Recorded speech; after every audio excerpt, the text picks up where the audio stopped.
Welcome back to the Talk with Taylor podcast. I'm your host, Taylor, where we talk with anyone about anything, and hopefully everyone around the table will listen. And today I'm very excited to have a special guest, longtime friend and starting center for the Tennessee Titans, Mr. Ben Jones. How you doing, Ben? Doing good, bud. How are we? Man, I am good. I am good. It's crazy times we live in, and you just finished your first season in a global pandemic, man. So how was that? How was playing in the NFL during a middle of a global pandemic? Um, it was very unique. It was very stressful. I don't think it would be as bad if I didn't have a family, wife, and kids, and making sure they're safe. Right. So I did everything I possibly could to keep them safe during the season, and it wasn't easy mentally. It was probably the hardest season I've ever been a part of, and just the toll of you don't know how much mental drain it is trying to make sure your family's safe during something like this. Man, that's, people think all the time when they think about the NFL and they think about football, they think, man, they're just preparing for a game. They tend to forget that you guys have families at home. And so, and that's one thing that people might not have considered.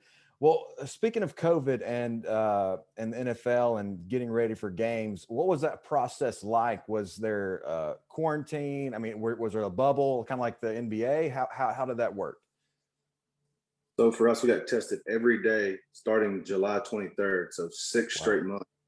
So it wasn't going home to see your family. When they tell you don't hang around people during Thanksgiving and Christmas, I quarantined away from the family the whole year. I was in a rental house, Oh, and I would only come home once a week to make sure, hey, we didn't have any positive tests for like 5 consecutive days. Then I would come home. So it went a couple months where I wouldn't see the kids around the holidays. oh, I saw them. I sat outside and ate dinner on Thanksgiving for like a couple hours because we had a lot of positives that week. mm, So I sat outside with a mask on. I took my mask down to eat. Then when they came out to eat, I just put a mask up and sat there and talked to them while they ate. Christmas, I was there for 2 hours that morning, and that was it.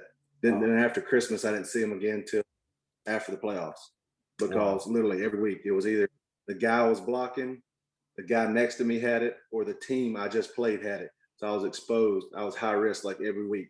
So just having to go through that, the mental stress, and that was the thing. And we had a newborn. I didn't want to give it to a newborn That's right. because you don't know the side effects. You don't know how it affects other people. And I didn't want to say I was being selfish and bringing it home to my family when I could have stayed away and protected them. Man, that is that's just crazy to think about that, Thanksgiving, Christmas, but hopefully we're coming to the end of this. Maybe it's right around the corner. And like you said, you guys have been affected. Every industry has been affected, and it's not just affecting work, it's affecting families, time at home. And man, it's just it's a crazy world we live in. And so you've been in the NFL. How long have you been in the NFL now? How many years? So this is going on 10 for me.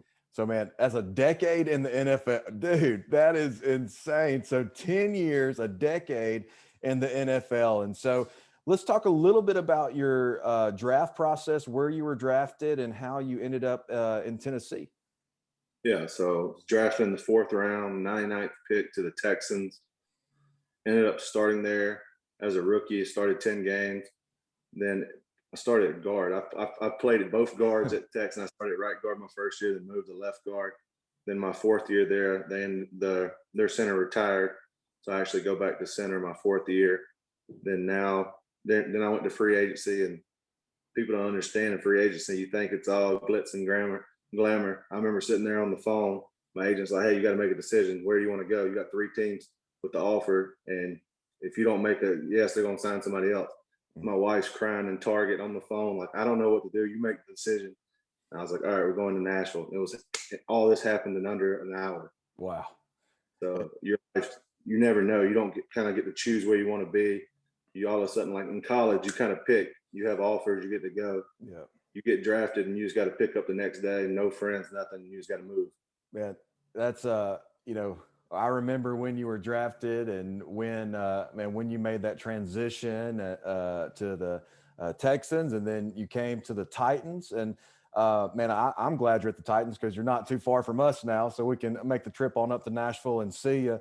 And so how has your experience been with the Tennessee Titans, and how's it been playing there?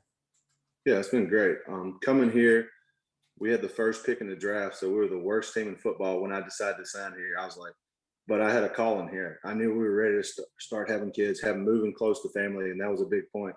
Mm. And I was like, I'm gonna take a chance. Like we just from winning the AFC South in Houston to going to the worst team in the NFL, and that year we flipped it around. Yeah. And every year we've been either one or two in the AFC South, and we've made a run to the AFC Championship and had a chance to beat the Chiefs last year or 2 years ago.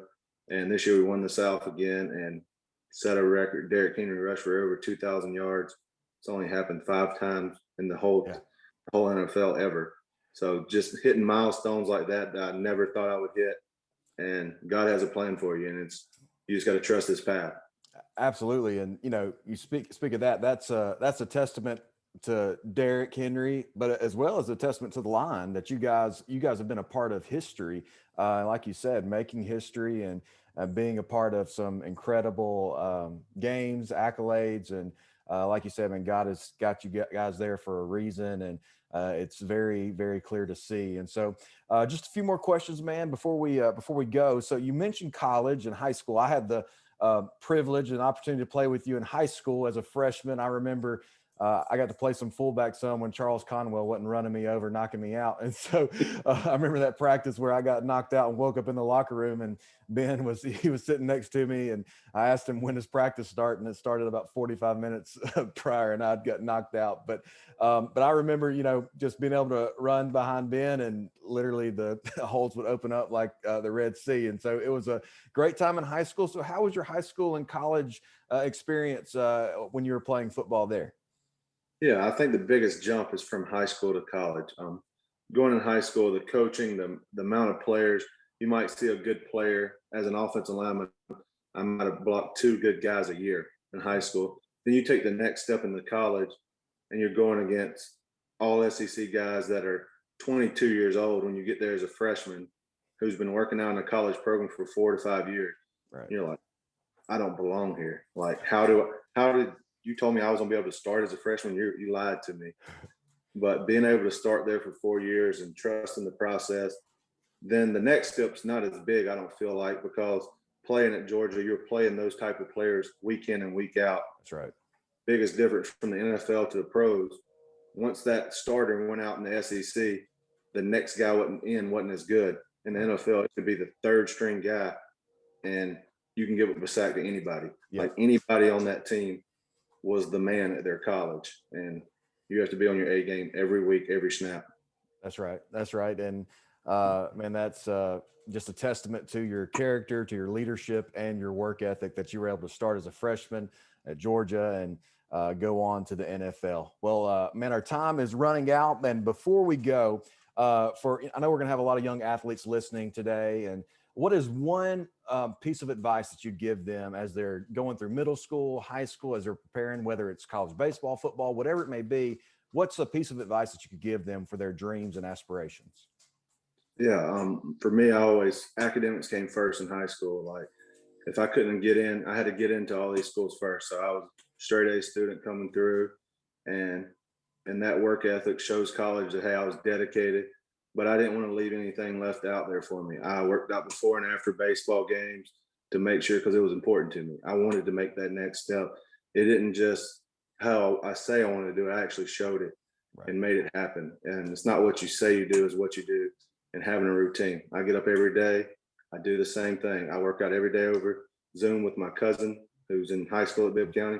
So I'm trying to mold him, be his role model to show him how to be a leader, how to be a man of God, and how to raise a family at a young age, and just be somebody and just pass that wisdom down. Because I had guys there who stepped up for me and were role models for me. Absolutely, Ben. And you have been a role model to me. And my brother Trent, before he passed away, I remember he would look up to you in Sunday school and your mom's Sunday school class, and I'd look up to you as well. And Ben, man, we're just so thankful for you, and so thankful for this opportunity. And man, we're wishing you the best this year in the off season, and we're praying that you guys will stay safe. And Man, thank you so much for being on the podcast today. Happy to be on it, man. Anytime. Thank you, brother. Guys, thank you so much for listening to the Talking with Taylor podcast.